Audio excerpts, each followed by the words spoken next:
Taste the Daily. மோகன் sir, தொடர்ச்சியான போராட்டங்கள் சத்துணவு ஊழியர்கள், செவிலியர்கள், தூய்மை பணியாளர்கள், ஆசிரியர்கள், பேருந்து ஊழியர்கள் தொடர்ச்சியாக இத்தனை போராட்டங்கள் நடந்திருக்கு. அரசுக்கு இது என்ன உணர்த்துதுன்னு முதலமைச்சருக்கு தெரியுதா? அதாவது இந்த பணியெல்லாம் பார்த்திங்கன்னா இதெல்லாம் ஏற்கனவே பெண்டிங்கில் தான் இருக்குது. ப்ளஸ் வந்து கான்ட்ராக்ட் ரேட்டில் சில நர்சஸ்லாம் ஒர்க் பண்ணாங்க. அவங்கள பர்மனெண்ட் ஆக்கணும்னு சில வந்து வச்சாங்க. இது அஜிடேஷன்லாம் அதுதான். அவங்க துப்புரவு பணியாளர்கள் அவங்க டைரெக்டாக எம்ப்ளாய் கிடையாது, கவர்மெண்ட்டு ஆன் கான்ட்ராக்டில் வந்து ஒர்க் பண்ணாங்க. அதில் சில டிஃப்ரென்ஸ் இருந்தது, சேலரி டிஃப்ரென்ஸ் இருந்தது. அப்புறம் வந்து அவங்க வந்து பிஎஃப் இல்லாமல் இருந்தாங்க. இதெல்லாம் இந்த அரசு கன்சிடர் பண்ணி கொடுக்குறதாக இருக்காங்க. இப்போ இன்றைக்கி லேட்டஸ்ட்டாக பார்த்தீங்கன்னா இந்த இயரில் 1000 நர்ஸ் வந்து எடுக்கிறதா இருக்காங்க. இல்லை சார், பர்மனெண்ட் பண்ணுறாங்க. அதாவது டெம்பரரி இருக்காங்க. நான் கேள்வி வைக்கிறேன், இதில் அரசுக்கு தெரிந்து தானே வாக்குறுதி கொடுத்தாங்க, நாங்கள் பணி நிரந்தரம் செய்வோம்னு சொல்லி தெரிந்து தானே கொடுத்தாங்க. நம்ம இல்லைன்னு சொல்லலையே. அதை இன்னமும் நீங்க 5 வருஷம் முடிய போறீங்க. கவர்மெண்ட் எம்ப்ளாயில நீங்க சொன்ன மாதிரியே வந்து அரசு ஊழியர்கள், ஒப்பந்த ஊழியராக இருக்காங்க, தூய்மை பணி, இதெல்லாம் நான் வந்து பணி நிரந்தரம் செய்வேன் தான் நீங்க வாக்குறுதி கொடுத்து ஆட்சிக்கு வந்தாங்க திமுக அரசு. அதையே நிறைவேற்றலன்னு கேட்கிறேன். இல்லைன்னே இல்லை, இட் இஸ் அண்டர் கன்சிடரேஷன். இப்போ கிட்டத்தட்ட மெடிக்கல் இல்ல நீங்க இப்போ லேட்டஸ்டா எவ்வளவு நாள் கன்சிடர் பண்ணிட்டே இந்த ஜனவரியில கன்ஃபார்ம் பண்றாங்க. கிட்டத்தட்ட மெடிக்கல் ஃபீல்டு மட்டும் 4000 பீப்புள் வந்து கன்ஃபார்ம் பண்றாங்க. இது பெரிய ஒரு வாரத்துக்கு முன்னாடி மா சுப்பிரமணியன் என்ன சொன்னாரு, பணி வழங்குறதுக்கான சாத்தியக்கூறே இல்லைன்னு சொன்னாரு. திடீர்னு போராட்டங்கள் அதிகமான ஒரு 1000 பேர் கொடுக்குறோன்றாரு. இல்ல அது காலி பணியிடமே இல்லைன்னு தானே சொன்னாரு. அடிப்படை என்ன பாத்தீங்கன்னா இப்போ 9.5 lakhs crores வந்து கடன்ல இருக்கு.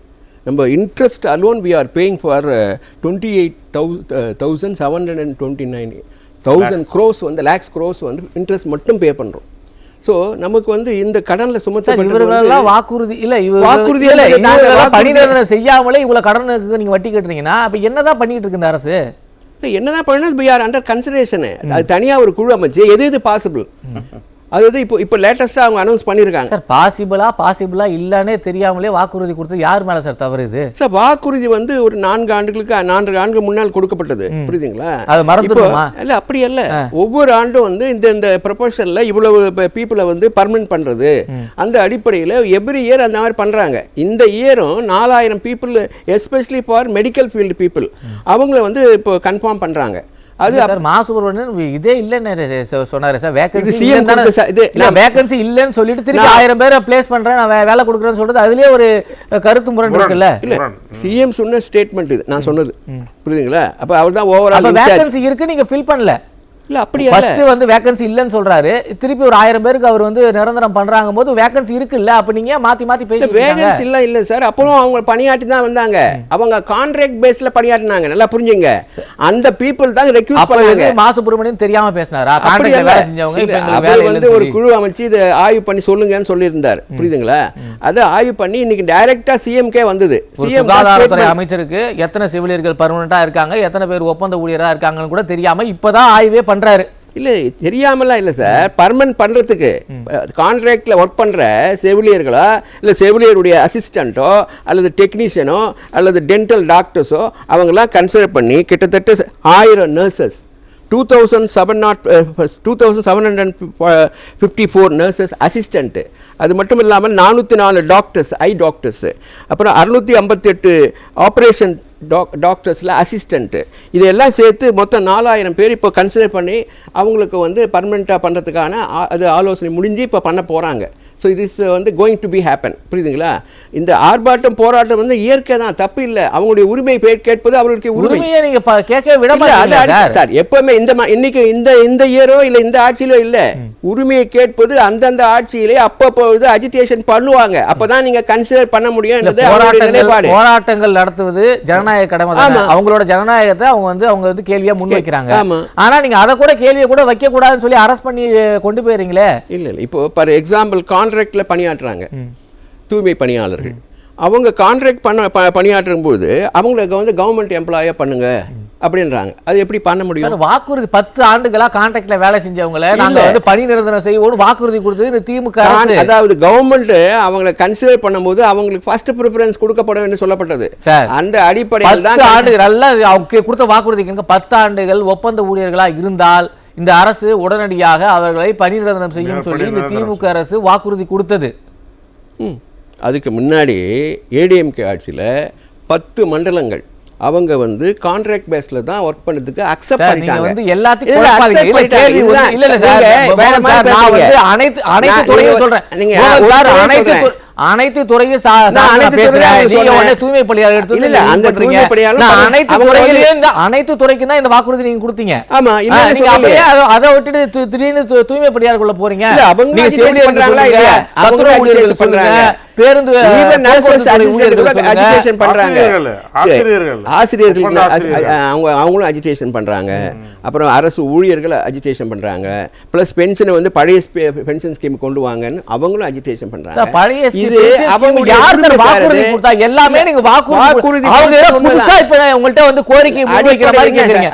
அவங்களோட கேள்வி என்னன்னா பேசிக் என்ன மோகன் சார் ஒரே நிமிஷம், அவங்களோட கோரிக்கை என்ன, நீ தான் எனக்கு வாக்குறுதி கொடுத்த, எனக்கு செஞ்சு கொடுன்னு கேக்குறாங்க. நீங்க எதுமே இப்ப புதுசா ஏதோ கோரிக்கை முன்வைக்கிற மாதிரி இல்ல பேசிட்டு இருக்கீங்க. இல்ல நீங்க அவங்க கோரிக்கை வச்சதை நாங்க கன்சிடர் பண்ணாமலாம் இல்ல, அண்டர் கன்சிடரேஷன் தான். ஆனா பாசிபிளான்னு பார்க்கணும். ஏன்னா ஃபைனான்ஸ் கையில இல்லாம எப்படி salary கொடுப்பீங்க சார்? அது எப்படி சார்? இல்ல ஃபைனான்ஸ் இல்லாம நீங்க வாக்குறுதி ஆட்சி காலத்துல 4.5 lakhs கடன்ல வச்சிட்டு போயிட்டாங்க.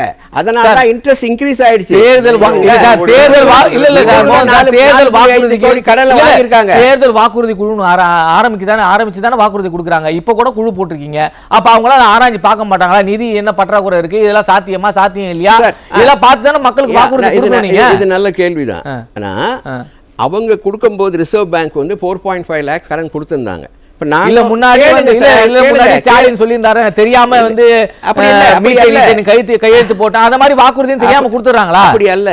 அதாவது 4.5 lakhs கடன் கொடுத்து இவங்க ஒரு 4 lakhs கடன் வாங்குறாங்க. டோட்டலா 9.5 lakhs கடன். அதாவது கேளுங்க, இதுலயே பெரிய இது இருக்கு. அவங்க 4 லட்சம் கடன் இருந்தது, திடீர்னு நீங்க இந்த 4.5 வருஷத்திலே கிட்ட 4 லட்சம் கோடி வாங்குறீங்கன்னா என்ன நீங்க தமிழ்நாட்டு மக்களுக்கு செஞ்சிருக்கீங்க? வரி டெவலப்மெண்ட் பண்ணல. திமுக அரசு வரியை உயர்த்திருக்கு, வரிய உயர்த்திருக்கு, மின்கட்டணம் ஒவ்வொரு வீட்டுக்கும் ஒவ்வொரு பெண்ணுக்கும் அவங்க வந்து வசதி இல்லாதவங்களுக்கு 1000 ரூபாய் தராங்களா இல்லையா? அதுவே 1,14 லட்சம் பேருக்கு வந்து பலன் அடைஞ்சிருக்காங்க. நீங்க அதெல்லாம் பார்க்கணும். அந்த 1000 ரூபாய் வாக்குறுதியை எப்ப நிறைவேற்றுறீங்க தெரியுமா உங்களுக்கு? 28 மாதங்கள் கழித்து சட்டமன்றத்துல எதிர்க்கட்சி தலைவர் கேள்வி மேல கேள்வி கேட்டு அந்த 1000 ரூபாயை கொடுத்தீங்க. அதுவும் பாதி பேர் தான் கொடுத்திருக்கீங்க. இன்னும் ஒரு ஏமாற்று வேலையா அந்த திமுக அரசு மனுவை வாங்கி வச்சுக்கிட்டு நான் இன்னும் தருவோம்னு சொல்லி இன்னும் வாக்குறுதி தான் கொடுத்துக்கிட்டு இருக்கு. அது வரல சார், முறையா தரணும், அவங்களுக்கு உரியவருக்கு போகணும் என்ற அடிப்படையிலே ஆய்வு செய்து குழு அமைச்சு ஆய்வு செய்த அதுலயே பெரிய ஏமாற்று அனைத்து மகளிருக்கும் 1000 ரூபாய் சொல்லிட்டு திருப்பி அதுல கொண்டு வந்து கண்டிஷன் இல்ல தகுதி வாய்ந்த பெண்களுக்கு 1000 ரூபான்னு சொல்றது, குடும்ப தலைவிக்கு 1000 ரூபான்னு சொல்றது, அதே பெரிய ஏமாற்று தானே. என்ன ஏமாற்றம் சொல்லுங்க? என்ன குடும்ப தலைவிகளுக்கு 1000 ரூபாய் சொல்லிட்டு திருப்பி அதுல ஒரு கட் ஆஃப் மாதிரி வச்சு தகுதி வாய்ந்த பெண் யாரோட தகுதியை நிர்ணயிக்கிறது? இப்போ ஒரு குடும்பத்துல அந்த பெண் வந்து ஆசிரியரா இருக்காரு, அந்த பெண் ப்ரொஃபஸரா இருக்கு, அவங்க குடும்பத்துக்கு 1000 ரூபாய் நீங்க சொல்லிட வேண்டியதானே. அதுதான் ஏற்கனவே கொடுத்த வாக்குறுதி தான் குழு யாருக்கு ஏற்கனவே நியாயமா போணுமா இல்லையா? ஏற்கனவே கொடுத்த வாக்குறுதி எதையுமே நிறைவேற்றல. அப்படி அல்ல இல்ல, இது கேளுங்க. அப்ப அதே மாதிரி இதையும் சொல்லிட்டு போயிட வேண்டியது, ஏற்கனவே நிறைவேற்ற போறது இல்ல, அதனால சொல்லிட வேண்டியதா. நீங்க இல்லையே கன்சிடர் பண்ணி இன்னைக்கு வந்து அக்செப்ட் பண்ணிருக்காரு. தென் அதாவது ப்ராப்பரா பண்ணணும், எல்லாத்தையும் அக்செப்ட் பண்ணிருக்கீங்க. இன்னும் மக்களால பலனாலே அடையல. இப்போ ஈவன் 1 crore 15 lakhs people பலன் அடைஞ்சிருக்காங்களா இல்லையா? அவங்க வாங்குறாங்களா இல்லையா த்ரூ பேங்க்? இப்போ அது இல்லாம 17 லட்சம் வந்து ஆட் பண்ணிருக்காங்க. அவங்க எங்களுக்கு கிளைம் பண்றாங்க, எங்களுக்கு வரல, நாங்களும் தகுதி வாய்ந்தவர்கள் தான் அப்படின்னு கிளைம், அதுவும் அக்செப்ட் பண்ணிருக்காங்க இந்த அரசு. சார் நெறியாளர் சார் சொல்லுங்க சொல்லுங்க சார். ஆக்சுவலா வந்து அவர் அப்படியே திசை திருப்பிக்கிட்டே போறாரு. அவர் அது மாதிரி திசை திருப்புதல சார் வந்து ரொம்ப வல்லவர்னு நினைக்கிறேன். அது திமுக காரங்களுக்கெல்லாம் எப்பயுமே வந்து நாம என்ன கேட்கிறோம் அவங்க எப்படி மடை மாட்டுவாங்கன்ட்டு அது நம்மளுக்கு தெரிஞ்ச விஷயம் தான். அதாவது இந்த 4.5 லட்சம் கோடிங்கிறாரு. எத்தனை வருஷத்துல 4.5 லட்சம் கோடின்னு முதல்ல கேளுங்க சார். அதாவது சுதந்திரம் அடைந்து இந்த தமிழ்நாடு அரசாங்கம் உருவானதிலிருந்து இதுவரைக்கும் 4.5 லட்சம் கோடி கடன். அந்த 4.5 லட்சம் கோடியில 11 மருத்துவக் கல்லூரிகள், சட்டக் கல்லூரிகள், கலைக்கல்லூரிகள், எத்தனையோ அத்திக்கடவு அவிநாசி திட்டம், சென்னை மெட்ரோ, இப்படி பல்வேறு திட்டங்கள். தமிழ்நாட்டினுடைய ஒட்டுமொத்த கட்டமைப்பு எவ்வளவு? கடனே மொத்தமே 4.5 லட்சம். தமிழ்நாட்டில் இதனுடைய இதுவரைக்கும் வளர்ச்சி எவ்வளவு பெரிய வளர்ச்சினா ஒட்டுமொத்த வளர்ச்சிக்கு 4.5 லட்சம் தான் கோடி கடன். இந்த 4 வருஷத்துல என்ன வளர்ச்சியை கொண்டு வந்துட்டு எதுக்காக 4.5 லட்சம் கோடி கடன் வாங்கியிருக்கீங்கன்னு சொல்லுங்க. ரெண்டாவது வந்து அவர் சொன்ன ஸ்கீம்ல கேளுங்க, புரிஞ்சுக்க, முதல்ல புரிஞ்சுக்கங்க. 1000 ரூபாய் சொன்னார். இந்த 1000 ரூபாயில 7000 கோடி ரூபாயை SC ST ஃபண்ட்ல இருந்து எடுக்கிறாங்க. இதுவரைக்கும் காலகாலமாக அவர்களுக்காக அந்த மக்களுக்காக ஒதுக்கப்பட்டிருந்த தொகையிலிருந்து தான் எடுக்கிறாங்க. அப்போ இவர்கள் வந்து என்னத்த கடன் வாங்கி என்ன கட்டமைப்பை உருவாக்கி என்ன பண்ணியிருக்காங்க? நீங்க நல்லாவே கேட்டீங்க. ஒரு வாக்குறுதி கொடுத்தனா அந்த வாக்குறுதி சாத்தியமா சாத்தியம் இல்லையா, செய்யலாமா முடியுமான்னு. இந்த புதிய ஓய்வு திட்டம் எப்போ வந்து தெரியுமா சார்? ரொம்ப முக்கியம். கடந்த காலத்துல காங்கிரசும் திமுகவும் ஆட்சியில் இருந்த போது அவர்கள் கொண்டு வரப்பட்ட திட்டம் தான் புதிய ஓய்வூதிய திட்டம். நாசமா போற எல்லா திட்டங்களையும் கொண்டு வந்து இன்னைக்கு தமிழ்நாட்டை நாசமாக்கிட்டு நிறைய கதைகளை சொல்லிட்டு இருக்காங்க. சொல்லட்டும், மக்கள் கேட்பாங்க. கடைசியில் 2026 எப்படி அதை திருப்பி அடிக்கணுமோ அடிப்பாங்க. அதாவது அவர் சொன்ன கருத்து வந்து 11 மருத்துவமனை இது வந்து கொண்டு வந்தாங்க, இல்லைன்னு சொல்லலை. அந்த கன்ஸ்ட்ரக்ஷன் யார் பண்ணுவா? அப்போ பணம் தேவையில்லை, அதெல்லாம் பணம் தான். இது நீங்கள் புரிஞ்சிக்காமல் பேசக்கூடாது. யார் கொண்டு வந்தாலும் வரவேற்கத்தக்கது தான். Still it is under construction going on. அப்போ கன்ஸ்ட்ரக்ஷன் பண்ணுறதுக்கு பணம் வேணாமா? அது இந்த பணத்தில் தான் பண்ண முடியும். அது கடனுடைய வாங்கியிருக்கேன். அதுக்கு மேலும் பல திட்டங்கள் நீங்கள் நிறைவேற்ற முடியாத திட்டங்களை வந்து இப்போ அப்ரோச் பண்ணுறாங்க. எங்களுக்கு ஃபர்தராக எங்களுக்கு 2 crores வேணும், lakhs crores வேணும்னு. இனி கடன்லாம் கிடையாது, இன்ட்ரெஸ்ட் அலோன் 28,000 போயிடுச்சு, அதனால் கிடையாதுன்னு மூடிட்டாங்க ரிசர்வ் பேங்க். அந்த அடிப்படையில் தான் சில டெவலப்மெண்ட்டு ஸ்டாப்பில் இருக்குது, நிலுவையில் இருக்குது. புரியுதுங்களா? கடன் இப்போ நீங்கள் ஒரு ப்ராஜெக்டை பணம் இல்லாமல் எப்படி டெவலப் பண்ணுவீங்க சொல்லுங்க? பணம் தேவைப்படுதா இல்லையா சார்? நீங்க திருப்பி அதுதான் அடிப்படை சார். நீங்க ஏன் வந்து இதெல்லாம் சிந்திக்காம வாக்குறுதி கொடுக்குறீங்க? சிந்திக்காமலாம் இல்ல சார். இன்னும் ஃபர்தரா 3 crores lakhs crores வந்து கொடுப்பாங்கன்ற அடிப்படையில் தான் ரிசர்வ் பேங்க். ஏன்னா எங்களுக்கு 4 கோடி கொடுத்துருக்காங்களா இல்லையா? மாணவர்களுக்கு கல்வி இல்ல, மாணவர்களுக்கு கல்வி கடன் தள்ளுபடி பண்றேன்னு சொன்னீங்களா? பண்ணீங்களா? எங்க பன்ஸ் இல்ல. அடிப்படை கேட்டாலும் ஃபண்ட் இல்ல ஃபண்ட் இல்ல. அதுதானே சார். அத கேட்டா திமுக அரசுக்கு இது தெரியுமா தெரியாதா? இல்ல சார், நீங்க நல்லா யோசிங்க. அதாவது ஒரு கன்ஸ்ட்ரக்ஷன் வந்து 2 மாடி கட்டிட்டாங்க, 3வது மாடிக்கு அப்ளை பண்ணுறாங்க. எதுக்கு? லோனுக்கு. அவன் பேங்க்காரன் கிடையாது, நீங்கள் வந்து பழைய இன்ட்ரெஸ்ட்லாம் கட்டாமல் இருக்கீங்க, அது கட்டுங்க தான் கட்ட முடியும்ன்றான். அதே தான் இங்கே சில கட்டாத முடியாத இன்ட்ரெஸ்ட் வந்து இது பத்தாத குறையில அவங்க வந்து திருப்பி கொடுக்க முடியாத சூழ்நிலை எப்படி டெவலப் பண்ணுவீங்க? அதே 2 மாடி கட்டிடத்துக்கு நான் ஏன் லிஃப்ட் வச்சு தரேன், நீங்க ஏன் வாக்குறுதி கொடுக்குறீங்கன்னு நான் கேக்குறேன். 3வது மாடி கட்டறதுக்கு தான். அதுதான் சார், 3வது மாடி கட்டறதுக்கே உங்களுக்கு பணம் இல்லாம லிஃப்ட் வச்சு தரேன், நீங்க ஏன் மக்களை ஏமாத்துறீங்கன்னு கேக்குறேன். 3வது மாடி 4வது மாடி கட்டினா லிஃப்ட் தேவையில்லை, அதுக்காக சொன்னோம். அதுதான் சார், இதுக்கே நிதி இல்லை, இதே முடிக்க முடியாத சூழல் இருக்கும்போது நீங்க ஏன் அந்த மாதிரி பொய் வாக்குறுதி? அதாவது மக்களுடைய டெவலப்மெண்ட் ஸ்கீம்ல அடிப்படையில் அவங்க கடன் கேட்டாங்க, அது வந்து அக்செப்ட் பண்ணல. நீங்க எந்த துறையில அவங்க எல்லா இதுமே சார் டோட்டலா ஓவரால் திமுக அரசு ஓவரால் இல்ல சார் மோகன் சார். திமுக அரசு எந்த துறையை தான் சரியா நிர்வகிச்சிருக்கு, சரியான கொடுத்த வாக்குறுதி எந்த துறை? ஒரு துறையை சொல்லுங்க பாப்போம். எந்த துறை? விவசாயிக்கு குண்டாலுக்கு 4000 ரூபாய் சொல்ற தரேன், நீங்க அது தந்தீங்களா? இல்ல பள்ளிக்கல்வி அது மாணவர்களுக்கு கடன் ரத்துன்னு சொன்னீங்க, அதை செஞ்சீங்களா? அரசு ஊழியர்களுக்கு பழைய ஓய்வூதிய திட்டத்தை கொண்டு வரும் சொன்னீங்க, அதை செஞ்சீங்களா? யாருக்கு தான் எதை ஒரு வாக்குறுதி இது நாங்க நிறைவேற்றிட்டோம், அரசு ஒரு செக்டார் வந்து ஹாப்பியா இருக்காங்க சொல்லுங்க பாப்போம். நீங்க எதெல்லாம் ஃபைனான்சியல் அடிப்படையா இருக்கோ சார் எல்லாத்துக்குமே நிதி தான் ஆதாரம், எல்லாத்துக்குமே நிதி தான் ஆதாரம். நீங்க வந்து நிதி ஆதாரத்தை ஆய்வு செய்யாம போலி வாக்குறுதியை கொடுத்து மக்கள் ஏமாற்றி இன்னைக்கு வந்து போராட்டங்கள் போய் செய்யறாங்கன்னா நீங்க தூண்டுனது தான். அது நீங்க கொடுத்த வாக்குறுதிக்கு தான் போராட்டங்கள் பண்ணிட்டு இருக்காங்க. இருந்தாலும் அடிப்படையில ஃபைனான்ஸ் இல்ல, ஃபைனான்சியல் கிரைசிஸா இருக்கு. இது சொல்லியும் உங்களுக்கு புரியலன்னு நான் என்ன பண்ண முடியும்? that will be expected shortly. அதுவும் பண்ணதுக்கு வாய்ப்பு இருக்கு. அதாவது ஃபினான்ஸுக்குனே ஒரு ஆய்வு குழு போட்டீங்க, ஞாபகம் இருக்கா இல்லையா? ஆமா, அவங்க கொடுத்த அறிக்கை தான் அது. அதான் அறிக்கை. அப்ப அந்த அறிக்கையை சரியா செயல்படுத்தல. இல்ல செயல்படுத்தல இல்ல. பேசிக் என்ன? ஃபைனான்ஸ் அது இல்ல. ஃபைனான்சியல் கிரைசிஸா இருக்கு, கடன் கொடுக்க முடியாத சூழ்நிலை தள்ளப்பட்டு. அப்ப நீங்க என்னனாலும் போய் சொல்வீங்க, கடைசியில வந்து பணம் இல்லன்னு சொல்வீங்க.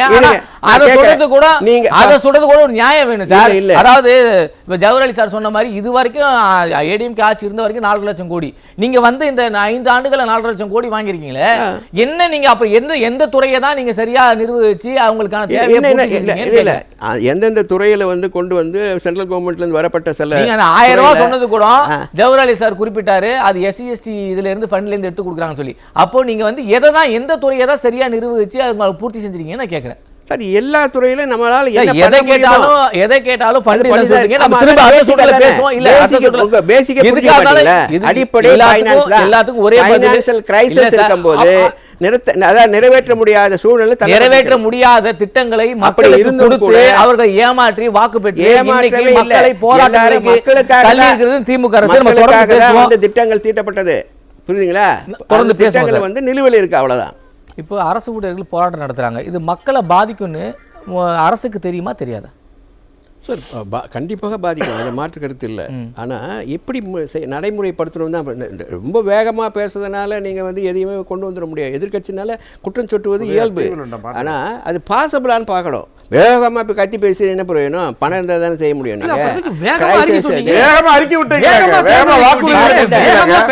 வேகமா பாட்டு போட்டீங்களே, வேகமா நடந்து வந்தீங்களே, வேகமா கையாட்டினீங்களே, உங்க வேகத்தால் தமிழ்நாடு சோகத்துல இருக்கா இல்லையா ஐயா? அதான் ஐயா கேள்வி. வேகமாக பேசி வராரு விடியல் தான் தர போறாரு நீங்களே. அதான் மக்களோட முடிவுன்னு வேற சொன்னாங்க. தோல்வி விட்டவர்கள் வந்து இப்படி பேசக்கூடாது. நீங்க வெற்றி பெற்றீங்களா? ஒரு தொகுதியை கூட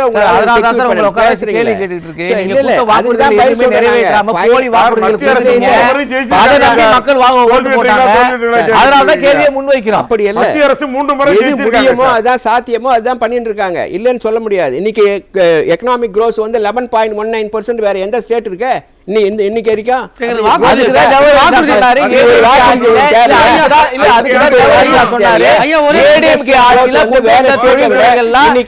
செயல்பட்டு இருக்கு. ஆனா இந்த ஆண்டு நீங்க கொண்டு வந்த எந்த தொழில்துறையும் நீங்க கையெழுத்து கேட்டதால வேற மாநிலங்களுக்கு அந்த தொழில்துறை எல்லாம் ஒரு விஷயம் சாத்தியம் வளர்ந்திருக்கு. ஒரே விஷயம் வளர்ச்சியில அந்த வாக்குறுதி